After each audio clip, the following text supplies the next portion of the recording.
Some businesses succeed, some don't. Then there are those that seem to have been around forever. The true entrepreneurial success story. How did they do it? What was their vision? What makes a success? In this special episode for Eye on Annapolis, we speak with the true success stories, those business owners that have been around for decades, learn from their successes and failures. Now, here's host John Fernay.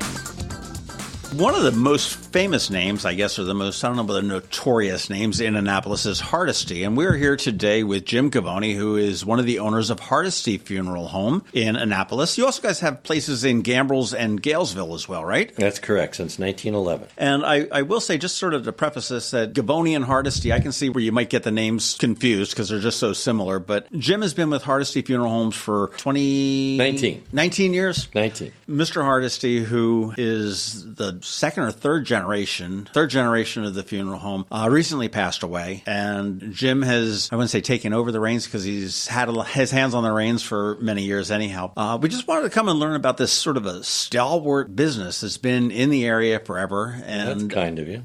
Well, it is. Nobody wants to come see you. That's correct. Everybody will have to come see you or a cohort of yours. Provider at some point. At some point, and it's something most people don't want to talk about. But you really provide a service to the community that most people don't want to talk about and don't want to think about. I mean, the end of life. I mean, we haven't figured out. We haven't quite figured out a pill to suck the fat off of your body. Nope. So we don't have or anything else. Where did Hardesty Funeral Home start? How long have you guys been around? Since 1911, started as a blacksmith shop in the Waterman community of Galesville, Maryland. Okay, that makes sense. South Anne Arundel County, yep. And there was a gypsy family crossing the bay, which was by steamship at that time at the end of the pier, and the ship's name was the Emma Giles. And it went back and forth from Galesville across the roads and a West River, across the bay, and into Kent Narrows, and disembarked and then came back a number of times a day. And in their transition, the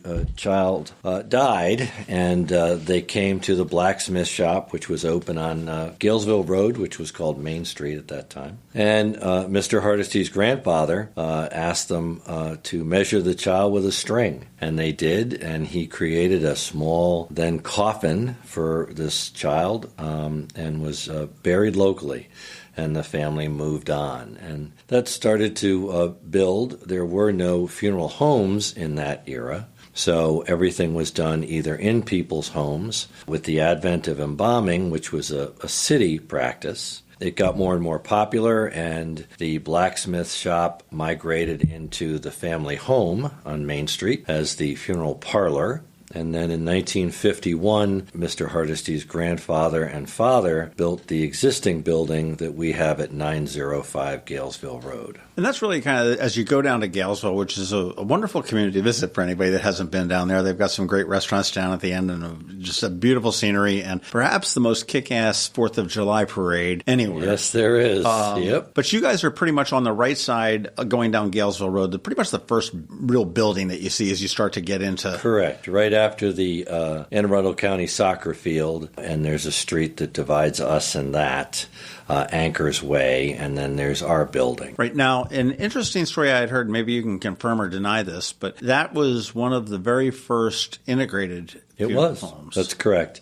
The community itself, on the left side of the street facing east, was African American, and on the right side was Caucasian mixed. And because it was a waterman's community, with most of it being oyster harvesting and some crabs, and then the agriculture that surrounded it was all tobacco. So there was a constant turn of the seasons, going from water harvesting of oysters and crabs to fall and winter harvesting of tobacco and drying fields. So because the community was indeed mixed, there was a need to have separate but equal, in that day's terms, locations for the funeral home, because though it was integrated completely in its structure, it was still black or African American on one side and Caucasian and or white on the other. But it was still a mixed facility with adjoining rooms and hallways. So you actually had separate entrances? We did. If you face the building today, you can still see them.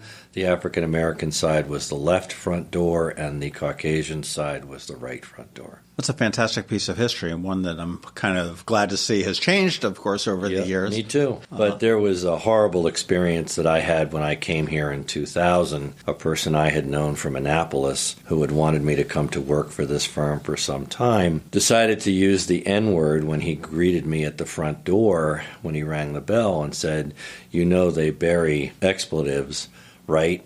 And I said, "I'll see you," and I never spoke to that person again. Well played. I grew up without understanding color bias or racism. Wasn't permitted in my family. I hearken from New England, and my parents' families were both immigrants, and they simply didn't tolerate it. So I grew up colorblind, and that's the way I remain today. That's fantastic. Thank you.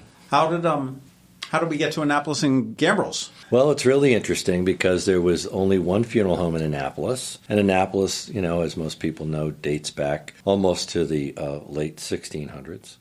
And so the Taylor Funeral Home on Duke of Gloucester, I believe, started in about 1860. So before that, of course, everybody was still having funerals in homes. And they started their funeral home by the Taylor family. Can I interrupt you for a second? Sure. When you say people were having funerals at home, what does that entail? Is that just sort of a, for lack of a better word and to be politically incorrect, like a do-it-yourself? No. They had undertakers, as we were known early on. We're trained in different academies to do our clinical work, or embalming, as it were. And we would go to the house with a cooling board, which was a table that we would embalm people in the bathroom. And it allowed for chemical preparation of the remains and the drainage of blood into the commode.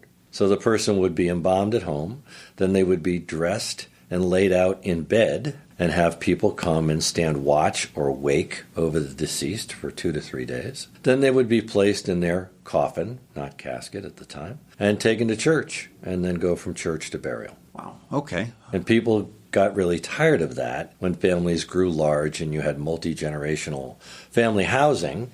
Sometimes you would see 2- and 3-story homes that were 3 separate families, and that happened in my family with my grandparents.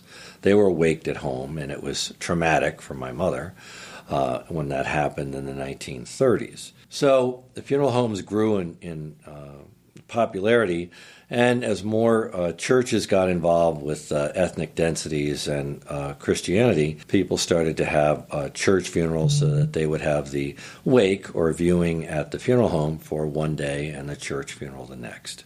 Okay, interesting.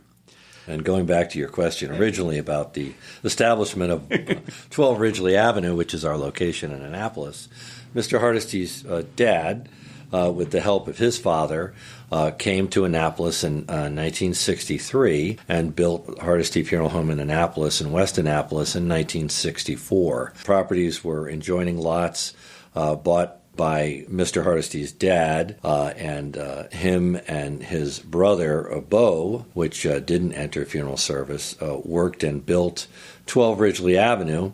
And then Bo Hardesty went on to become a restaurateur, and he had other ventures in Annapolis as well. And Tommy married then Jacqueline Wolford, whose parents were Annapolitans, and they opened the funeral home in 1964 with great fanfare. Okay. Took a great deal of time for it to get going, but they became close to another funeral director who worked in Annapolis at the time, and their name was Hopping. And they had a funeral home on West Street, which is where the Four Sisters are, right across from what is now the lower end of West Street. They are identical Victorian brick homes. There's 4 of them built by the same person. And the end one, which is a yellowish tone brick, is the original Hopping Funeral Home.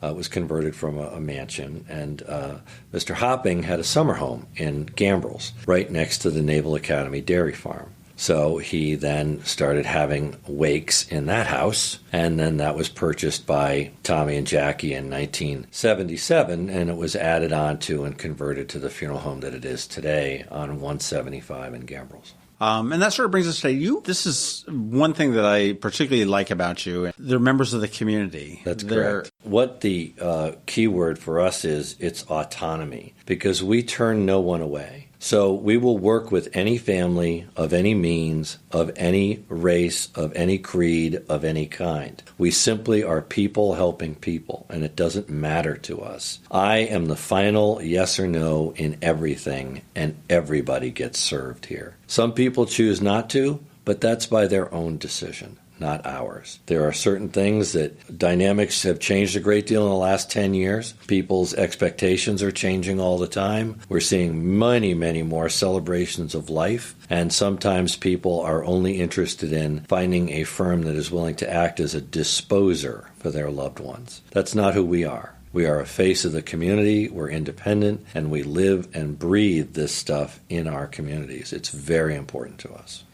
I mean, you're just as apt to find you across the street at Bella Pizza than that's right, or Naval Bagels or something like that. And for the whole community, because one of the policies here that I inherited from the Hardestys was we only buy or vendor independently owned businesses. So the only thing I buy that is directly commercial is gasoline. Everything else is bought from private, family-owned businesses just like ours. And you can really do that if you want to. Most people don't realize that Admiral Cleaners has been owned by the same family since it opened. It's the largest in the area. The Grawls stores are all family-owned, now in their third generation, with 7 locations from Baltimore to the shore. It's not that hard. My eye doctor is local, my physician is local, and I only shop in independent companies. I just don't buy commercial because I just don't have to. If I want stuff for the lawn, I go to Bowen's in Riva. It's a family that's been there for 3 generations. You and I are very similar in that. I don't have a whole lot of room in my wallet for the mall. Correct. I don't need to go. I don't need to go to Safeway. I can go to Grawls. It's right across the street. If I can't get it from my home on the weekend that I'm off, I just wait. It's just that easy. It's not always possible if you're running out to get something or going to a kid's party or something, but for the most part, you can fine-tune your life to be as important as your values to the community that you live in. Well, and it may, in the end, cost a little bit more. Certainly not a whole lot more, but it may. You're giving it right back. That's correct. You're giving it right back. And these are the people that you see and you get to learn and love them and get to know them. They're the people that are going to come back tenfold in your life, and you can do things for them that nobody else can because you have the power to make that decision. As far as the services that you guys offer, I mean, obviously you do burials, you do the viewings and the celebrations of life. You handle cremation, I know that as well. Do you do, say, a state type funeral where say if there was a high political, I mean, your capabilities are endless as far as... We were called for the funeral of Louis Goldstein. Oh, the former comptroller of Maryland? Correct. Right. And so it was a very large event, and it was very important to his family to come here because we have a close tie to the Jewish community in Annapolis, and we have since the 1950s. There's a large Jewish population in Annapolis itself, second to Baltimore and now Montgomery County, but our relationship with 4 synagogues here is something that we cherish and are very, very grateful for that. Obviously, I know that you work with all churches and all, but just selecting a funeral home based on a relationship, and it makes sense. Well, it's key, particularly with ethnic variation. There's certain requirements that faith-based services have that if you're unwilling to learn that, then you will never be able to serve that community in the needs that they definitely have. You'll feel like a fish out of water, and funerals are a one-time experience. There's no going back and doing it over. So you simply have to learn this stuff, and if somebody is willing to teach you, you should look at that as a great service to yourself and their community, and they will reward you tenfold simply by teaching you more of those services, which you can provide over and over and over. And over again. Talked about how the funerals used to be in the homes and the embalming and everything else, and obviously we've evolved out of that. Has technology evolved in this business, or is this still a fairly old school? Well, it's actually... Let's not get into too... It's actually evolved enormously, and I had a young staffer who just moved on. He decided that funeral service was not the career for him after 5.5 years. but he used to refer to some of our staff here as the dinosaurs having trouble with the videos. Were you a dinosaur? No, I'm a cutting edge kind of guy because I love the stuff. So I love new things. I love to learn things. I love technology. I think it's very important. For example, we put in a sound system that was fully capable of adaptation to Bluetooth and to iPhones and Android. It's because when people have funerals now, they want to hear the music that was near and dear to them. So they can bring it in, they can lay their phone on top of the device, and it can be controlled by them. I was the first person that instituted in 2006 broadcast funerals that were broadcast over the web. It was called Event by Wire. And so we had an entire system that was hooked up that would allow us to stream over Wi-Fi the entire service that was going on live and record it and have it stored on our website. Wow. Okay, so if a loved one had passed away and they're having the viewing of the celebration of life, that's correct. You could watch it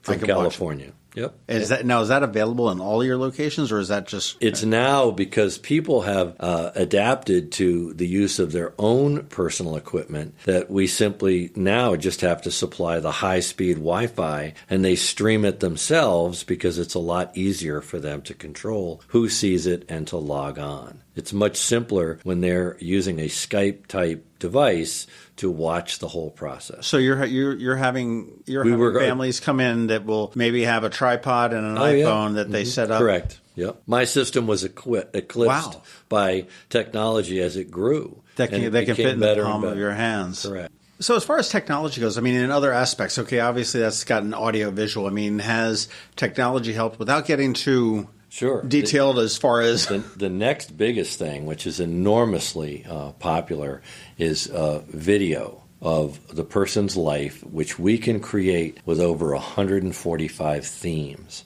So it plays during the visiting hours or during the funeral itself, and we can take, say, 75 to 125 pictures of that person's life, and we can integrate the music that they love with that and their theme.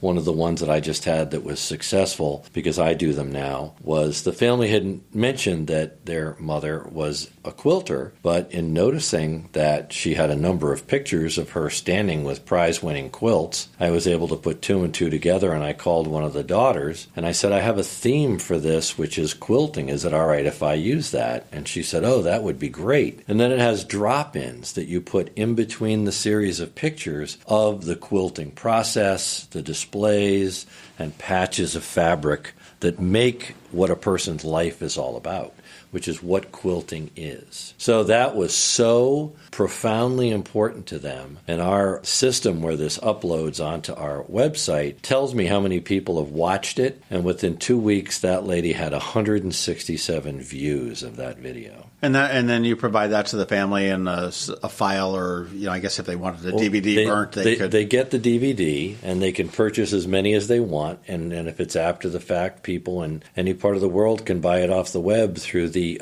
web service. So it's a double win because it's so important for people to watch it. I'm assuming your business is a 24/7. Always.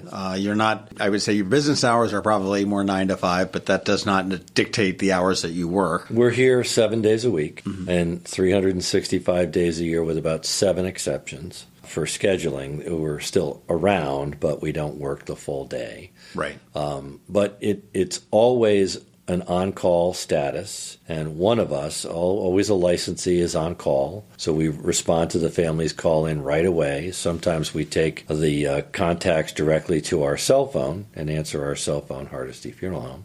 Or we have an answering service that's very, very good. That will pick that up. And different complications surrounding a death. Those are all things that you could handle. Say somebody were to die abroad, or say, that we face these all the time. They're being buried in a family plot in Minot, North Dakota, or on a farm, a family farm.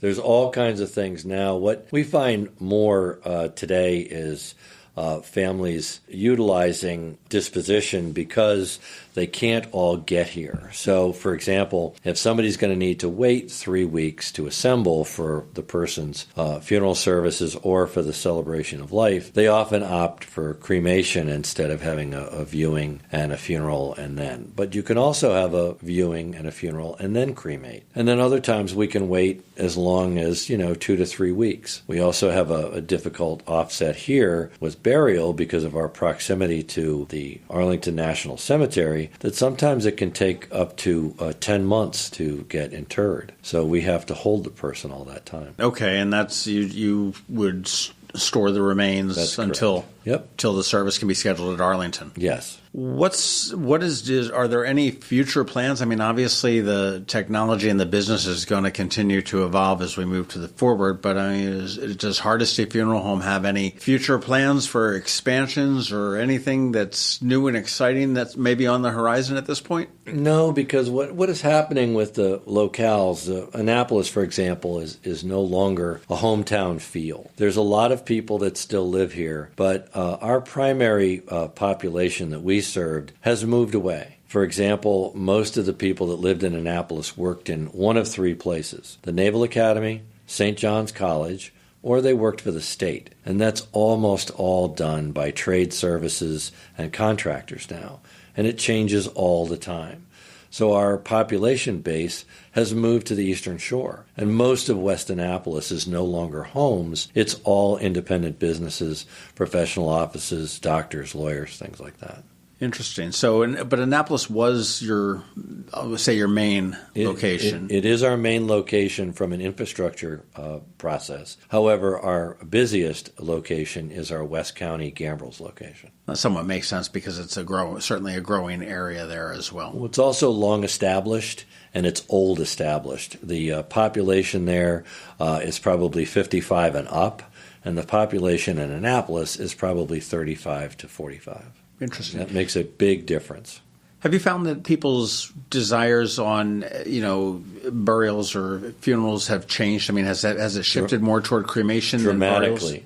Than burials? When I entered funeral service in 1984, the average cremation rate was about 9%. In Annapolis today, it's 61%. Oh, wow. Most people are stunned by that, but the majority of our business at our main location in Annapolis is 60% cremation. Now, cremation, again, is the form of disposition. It doesn't mean that it's only a cremation or it's a direct cremation. Cremation means that instead of being buried, casket in a cemetery, the person is cremated. Sometimes cremated remains are taken home. Sometimes they're put in a columbarium, a niche in a cemetery, and sometimes they're scattered. Right. I know my father was cremated, and we ended up burying the urn in a cemetery in his community that he lived in there. My mother wanted to be scattered around, and I successfully avoided the police that wanted to let me know that was not. That's right. It was not. We're actually bound by law to tell you that. Not allowed. But that's right.